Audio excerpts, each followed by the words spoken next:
جان بوجھ کے پتہ نہیں کس کے دباؤ پہ انہوں نے ڈال دیا، رحمان ملک صاحب سے لے کے اب تک جو ہمارے تازہ جو سیکولر ہوئے ہیں حضرت صاحب ان تک، تو اس پہ بات کرتے ہیں۔ ناظرین لیتے ہیں ایک بریک، اور پھر یہ جو کہانی یہاں سے وہاں تک بنائی گئی جس کے بارے میں کہا جاتا ہے جی پتہ نہیں کیا کہا، اگر یہ کہانیاں ان کے بارے میں بنائی جاتی اور اس پہ پروسیکیوشن بیس ہوتی اور پھر کہتی کہ تم نے یہ کیا ہے، چھوٹی کہانی پہ پڑھ کے بند کیا جاتا، تو ان کا حال کیا ہوتا جس وقت پاکستان کو بدنام کر رہے ہیں۔ ملتے ہیں ایک بریک کے بعد۔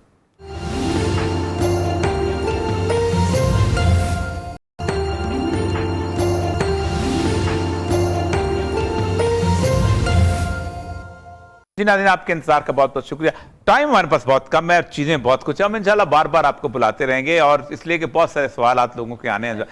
اب اصل کرکس آپ ذرا بتائیے گا سارے سچویشن کر کے، اجمل قصاب جب وہاں پر آپ نے ایکسس ملی، آپ واپس آ گئے، پھر ہم نے یہاں کے آبجیکشن ریز کیا، یہاں کی کورٹ نے کہا کہ یہ تو پارٹ آف ریکارڈ نہیں ہو سکتا۔ ٹھیک، اچھا مزے کی بات ہے، جب ہم 2012 میں گئے تو ریکارڈ کا کسٹوڈین حمید خان اس کو اپوائنٹ کیا گیا تھا، اچھا اس کا کام تھا ریکارڈ لے کے جانا اور ریکارڈ وہاں سے پروسیڈنگ کروا کے واپس لینا۔ 2012 میں ہندوستان نے ہمارا ریکارڈ ہمارے ریکارڈ کسٹوڈین کو واپس نہیں کیا، اپنے قبضے میں لے لیا۔ حمید خان کو؟ جی، حمید خان کا جو ڈیوٹی تھی کہ اس کو ریکارڈ کو واپس لے کے آئے، کیونکہ وہ کسٹوڈین مقرر تھا یہاں کی ٹرائل کورٹ میں، اس کو ریکارڈ واپس نہیں کیا، اپنے قبضے میں لیا، کہا جی کہ ہم پاکستانی ایمبیسی تھرو بیچیں گے، جو کہ سب سے بڑی زیادتی تھی، اس میں انہوں نے ٹیمپر کیا۔ پھر اس کے بعد جب ہم نے یہاں آبجیکشن ریز کیا، پوری دنیا نے ریکارڈ انہوں نے قبضے میں کیسے لے لیا؟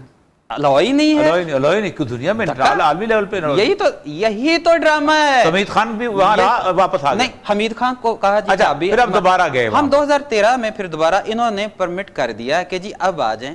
کیوں کیا؟ 21 نومبر 2012 کو اجمل قصاب کو مین ایویڈنس جو ہے وہ ضائع کر دیے، اپنے ہاتھوں سے قصاب کو ڈسٹرائنگ دی ایویڈنس جو ہے، یہ تو بہت بڑا جرم ہے دنیا پوری کے اندر، جی، کہ جب تک آپ کیس نہیں چلتا۔ اچھا اب اس میں میں تھوڑا سا، اس میں ایک بڑا امپورٹنٹ بات آتی ہے۔ پچھلے دنوں ایک بڑا ایشو ہوا کلبھوشن والا، ہاں، اس میں یہ کہہ رہے ہیں کہ کونسل ایکسیس، اور یہ صاحب میں وہ آدمی ہوں جس نے ریکویسٹ کی، اس کی بیوی شیوی سب کو ملایا، ملاقات کروائی ہے، ٹھیک ہے، ہم نے ان کو ریکویسٹ کی، پروسیکیوشن نے کی کہ کراس کرنے کا موقع دیا جائے، انہوں نے کہا کہ سوری، اور وہ آرڈر جو ہے ابھی بھی اس کی جو کمیشن کا جو وہاں کا جج ہے یہ موجود ہے میرے پاس، میں دکھا کے جاؤں۔ مسئلہ یہ ہے کہ یہ انڈیا چلا گیا تھا انٹرنیشنل کورٹ آف جسٹس، ہم جا سکتے ہیں اس معاملے کے اندر انٹرنیشنل کورٹ آف جسٹس؟ ہم پہلی تو بات یہ ہے کہ ہمیں وہاں جانا ہی نہیں چاہیے تھا، یہ ایک بڑا ایشو ہے۔ بات نہیں، اس کیس میں بامبے میں نہیں، اس میں نہیں، اس میں نہیں جاتا، ان کا اپنا انسیڈنٹ ہوا۔ اس میں تو سر یہاں تک ہے کہ ایک وقوعے کے بارے میں 2 اپلیکیشن نہیں ہو سکتی، اگر ہو سکتی وہ ان کی اپنی ادھر قصاب آیا نہیں، یہ ادھر گیا نہیں، وہ دونوں شہر کے بچے، یہ جو ادھر سے نکل کے کراچی گئے تھے اور کراچی سے آگے کشتیاں لے کے، یہ جو ساحل طارق بن زیاد کی طرح جو وہاں پہنچے تھے، یہ جو ہندوستان نے سٹوری گھڑی ہوئی ہے، جو ڈرامہ بنایا ہوا ہے، میں نے وہاں فارغ ہونے کے بعد ان کے سیکورٹی ادارے، چونکہ وہ Z+ سیکورٹی تھی ہمیں، تو میں نے ان سے نا شگلن پوچھا، میں نے کہا یار میری بات سنیں، تم لوگ یہ کہتے ہو کہ یہ ادھر سے آئے، کراچی سے، بقول تمہارے بامبے پہنچے، ٹھیک، گجرات کے اینڈ پہ ایک دیوار کا جو نیول بیس ہے، انڈیا کا سب سے بڑا۔ اچھا مزے کی بات ہے، ان دنوں میں انڈین نیول جو ہے وہ ایکسرسائز ہو رہی تھی نیوی کی، ہاں جی، وہ تو کھلے سمندر میں پھر رہے ہوں گے، جی ہاں، یہ جو ہیں ان کے گھر سے گھس کے گئے، سلیمان ٹوپی پہنی ہوئی، یہ نے ہندوستان سے پوچھا ہے، ہم نے پوچھا، میں نے جب ان سے پوچھا کہ تم سیکورٹی، وہ ایک تھا ان کا کوئی SP لیول کا آدمی تھا، کہنے لگا جی اب کیا کریں، یہ کوئی تماشے کی ہمیں سمجھ نہیں آتی کہ کیا ہو رہا ہے۔ اور یہ جتنی، اچھا آپ نے وہ سارے جگہیں تو دیکھی ہوں گی، وہ جو جوز کا جو سینٹر تھا، کیا نام تھا، نریمان ہاؤس ہے، پھر وہ جو اسٹیشن ہے، پھر جو تاج ہوٹل ہے، وہ سارا کچھ، آپ ہیومنلی پاسبل لگتا ہے کہ 10 لوگ جو ہیں ٹوٹل اس پورے جو کہ 30 کلومیٹر اسکوائر کلومیٹر کے ریڈیس میں پھیلا ہوا علاقہ ہے، اس کے اندر کنٹرول کر لیں گے؟ نہیں، ناممکن ہے، اس کے پیچھے پورا، میں نہیں، ہندوستان کا اپنا سٹاف کہہ رہا ہے، RVS منی، اچھا اس کی آج تک اس کی سٹیٹمنٹ جو ہے انہوں نے لے کے نہیں آئے۔ RVS منی کون تھا؟ RVS منی ان کا ایک ہے سیکٹری ہے وہ former under secretary ministry of home affair, اچھا انٹیریئر کا، ٹھیک ہے، وہ عشرت جہاں والے کیس میں وہ کہتا ہے کہ مسٹر ورما جو ہیں وہ ستیش ورما آئی جی جو وہ اپوائنٹ تھا ایس آئی ٹی کا، اس میں اس نے کہا کہ یہ جو پارلیمنٹ کے اوپر اٹیک ہے اور 26/11 والا ہے یہ ہم نے خود کروائے تھے۔ آج تک ہندوستان ٹائم تھوڑا تو یہ کہتا ہے کہ یہ بنیادی طور پر رچرڈ ہیڈلے اور انصاری برادران جو تھے نا یہ ان کے ساتھ مل کے ایک کانسپریسی جو ہے ڈیزائن ہوئی، ان دونوں کا کیا رول تھا انصاری برادران؟ قصاب کے ساتھ 2 لڑکے اور ٹرائی ہوئے۔ اچھا، مزے کی بات یہ ہے کہ جو انڈیا کے تھے، ہاں ان کا نام تھا فہیم ارشد انصاری اور صباح الدین احمد، جی جی، ان کے اوپر ایلیگیشن تھی کہ انہوں نے میپس پرووائڈ کیے۔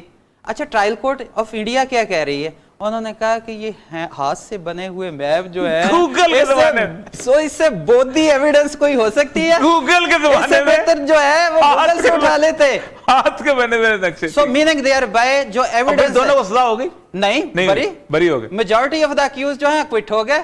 قصاب کی سٹیٹمنٹ جو ہے جو کروبوریٹو پیس آف ایویڈنس نہیں ہے، جس کا کوئی تعلق نہیں، جو جوائنٹلی نہیں، وہ تو میں اور آپ یہاں بیٹھے ہوں تو بامبے کا نقشہ سارا سامنے آپ کے کھول کے رکھ سکتے ہیں۔ یہ ہے ان کی حالت۔ اچھا، دوسرا یہ تک رچرڈ ہیڈلے کا جو ان کا اس کے اوپر ایلیگیشن ہے کہ اس نے مختلف سپاٹ جو ہے وزٹ کر کے اور یہ پاکستان میں ان لوگوں کو پہنچائے، یہ ایلیگیشن۔ اچھا، یہ کو تو امریکہ نے نہیں دیا نا ہیڈلے کو، امریکہ نے نہ انڈیا کو دیا نہ پاکستان کو دیا۔ آج تک اوپن چیلنج کرتا ہوں کہ اس فائل کے اوپر اور ہندوستان کی فائل کے اوپر میں یہ نہیں کہ میں ان کا کوئی کونسل ہوں، میں حقائق فیکٹس کو سامنے لے کے آ رہا ہوں، اس ڈرامے کو ڈسکلوز کر رہا ہوں جو سب سے بڑا ڈرامہ انہوں نے سٹیج کیا۔ اچھا، اب مجھے یہ بتائیں کہ پاکستان میں یہ جو چوں چانچاں ہو رہی ہے، اگر ٹرائل اوپن کر دیا جائے، کیونکہ ان کیمرہ ہو رہا ہے، یہ تو ہم آپ کو لے کے آ گئے، اوپن کر دیا جائے تو یہ ٹرائل جو ہے پبلکلی بیٹھے جیسے صبح پناما ہوتا ہے ویسے یہ ٹرائل ہو، سارے لوگ جائیں تو یہ ایک دم پھس نہیں ہوتی سٹوری۔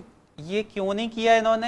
اس لیے کہ جب فیکٹس سامنے آ گئے تو ٹرائل تو ختم ہو گیا، ٹرائل ختم ہو جائے گا، ادھر انہوں نے ختم کر دیا قصاب کو۔ نہیں تو اس کا مطلب یہ ہے کہ پاکستان کو یہ سارا پروپیگنڈا ختم کرنے کے لیے پاکستان کو اوپن کر دینا چاہیے ٹرائل۔ میری اپلیکیشن ابھی بھی پینڈنگ ہے وہاں پہ ٹرائل کورٹ میں۔ یہ اگر اوپن ٹرائل ہو پاکستان کے اندر، پتہ نہیں پاکستان گورنمنٹ کو کیا مسئلہ ہے، اگر یہ اوپن ٹرائل ہو اور انٹرنیشنل میڈیا کو لا کے بٹھایا جائے تو ایک دن کے اندر یہ ٹرائل ختم ہو جاتا ہے۔ اور یہ صاحب میں لاسٹ پہ بہت امپورٹنٹ جو بات کہنا چاہتا ہوں، یہ ہے وہ ایویڈنس، فوٹو کاپیاں، اچھا اس کی جو یہ جو سی سی ٹی وی فوٹیج ہے بقولم، اوپن چیلنج کرتا ہوں اس فورم کے اوپر ہندوستان کو، پوری دنیا کو، کہ ایک کال حافظ سعید صاحب یا ذکی الرحمان لکھوی ان کی ایک کال ان کے ساتھ کمیونیکیشن ہوئی ہو، نام لینا تو آسان ہے، ہاں جی، ہم سارا کچھ مان لیں۔ تو یہ کیا انہوں نے جو آپ کو یہ ٹیپیں دی تھی یہ آپس کی ان کی گفتگو ہے؟ یہ پتہ نہیں کس کی گفتگو لے کے آ گئے، وہ تو لڑکا جو انہوں نے پکڑا ہوا جو وہ زی ٹی وی پہ دے رہا ہے وہ کہہ رہا ہے پتہ نہیں ہم تو اجمل صاحب کی کوئی کال موجود ہے؟